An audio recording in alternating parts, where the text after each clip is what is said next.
बिस्मिल्लाहिर्रहमानिर्रहीम। अस्सलाम वालेकुम दोस्तों, अक्सर हम और आप नमाज में ये सूरह सुनते और पढ़ते रहते हैं जिसका नाम सूरह लहब है। ये आयत अबू लहब की मुज़म्मत में नाजिल हुई। अबू लहब कौन था? अबू लहब, तो अबू लहब माने होता है शोले वाला। ये अबू लहब जो था आप अलैहिस्सलाम से बहुत ज़्यादा दुश्मनी इसने की। हर जगह आप जहाँ जाके दावत देते थे, हज के मौके पर जो कबाइल आते थे उनको जाके समझाते तो पीछे पीछे आता था और कहता था कि इनकी बात मत सुनो, ये पागल है, मजनून है। नौज़ुबिल्लाह। क्योंकि वो बहुत ही सुर्ख और सफेद रंगत था, बहुत जैसे कि अंगारे जैसा उसका रंग था और आंखें भी बड़ी बड़ी थी। दोस्तों, बात कुछ इस तरह है कि आज से 1400 साल पहले हिजाज के शहर मक्का में लोग अपने रब को छोड़कर बुतों की इबादत में लग गए थे। यहाँ तक कि उन्होंने खाने काबा को भी बुतों से भर दिया था। उनका ऐसा मानना था कि ये बुत अल्लाह की बारगाह में हमारी सिफारिश कराएंगे और उनके अलग अलग नाम रखे थे, लात, मनात, उज्जा। लोग जिहालत में इस तरह गुम हो गए थे कि बच्चियों को पैदा होते ही जिंदा दफन कर दिया करते थे, गरीबों पर जुल्म करते थे। तो इन लोगों के बीच में अल्लाह ने अपने महबूब को भेजा। जब हुजूर सल्लल्लाहु अलैहि वसल्लम घर घर में दीन की दावत देते थे तो अल्लाह का हुक्म हुआ कि सारे कुफ़ारे मक्का को एक साथ जमा करके दीन की दावत दें। तो आप सल्लल्लाहु अलैहि वसल्लम ने कोहे सफ़ा की पहाड़ी पर खड़े होकर सारे कुफ़ारे मक्का को एक साथ दीन की दावत दी।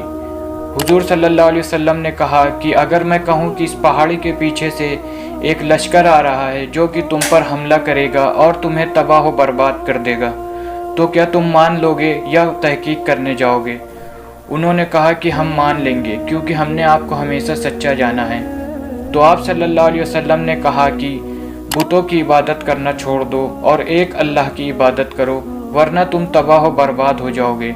तो उसमें से एक शख्स उठा जिसका नाम अबू लहब था। उसने कहा कि क्या आप हमें इसीलिए बुलाए थे और हमारा वक्त ज़ाया किया, और हाथ उठा के बद्दुआएं देने लगा और कहा कि आपके हाथ टूटे, माज़अल्लाह। अबू लहब ने हुजूर की गुस्ताखी की। जवाब अल्लाह ने दिया, बिस्मिल्लाहिर्रहमानिर्रहीम, तब्बत यदा अबी लहब व तब। अबू लहब के हाथ टूट गए और वो तबाह हो गया। जब ये आयत अबू लहब ने सुनी तो कहा कि मैं अपना माल फिदिया में देकर आई हुई बला को टाल दूंगा। माँ अगना अन्हु मालहु व मा कसब, उसका माल जो कुछ उसने कमाया और उसकी औलाद उसके कुछ काम न आई। सयस्ला नारन ज़ात लहब, शोलों वाली आग में जल्द ही वो दाखिल होगा। वम्राअतुहु, और उसकी बीवी भी हुजूर की गुस्ताख थी, कांटे जमा करती थी और हुजूर के रास्ते में बिछाती थी। हम्मालतल हतब, लकड़ियों का गट्ठर सर पर उठाती थी, कांटे जमा करती थी। फी जिदिहा हब्लुम मिन मसद, इसके गले में रस्सी होगी जिससे कि ये कांटों का गट्ठर बांधती थी। अबू लहब का अंजाम क्या हुआ? उसके हाथ में एक छाला निकला जिसमें से खून, पीप और बदबू निकलने लगी। फिर ये छाला पूरे जिस्म पर होने लगा और उसके जिस्म से तेजी से बदबू आने लगी, यहाँ तक कि उसके बेटों ने उसे घर से निकाल दिया। फिर ये तड़प तड़प कर मर गया। 3 दिन तक के इसकी लाश सड़ती रही। फिर जब इसके बेटों को पता चला तो वो हबशी गुलाम बुलाकर लाठी के जरिए इसकी लाश को गड्ढे में डलवाया और मट्टी डाल दी।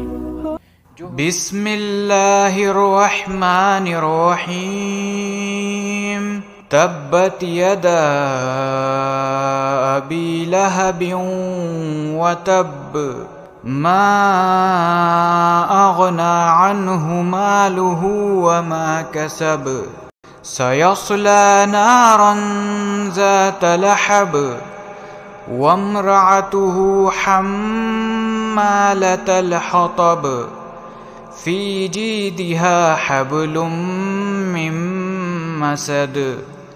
अबू लहब के हाथ टूट गए और वो खुद हलाक हो गया। न तो उसका माल ही उसके कुछ काम आया और न वो जो उसने कमाया। वो जरूर भड़कती हुई आग में दाखिल होगा और उसकी बीवी भी जो ईंधन सर पर उठाए फिरती है, उसके गले में मूंज की रस्सी होगी।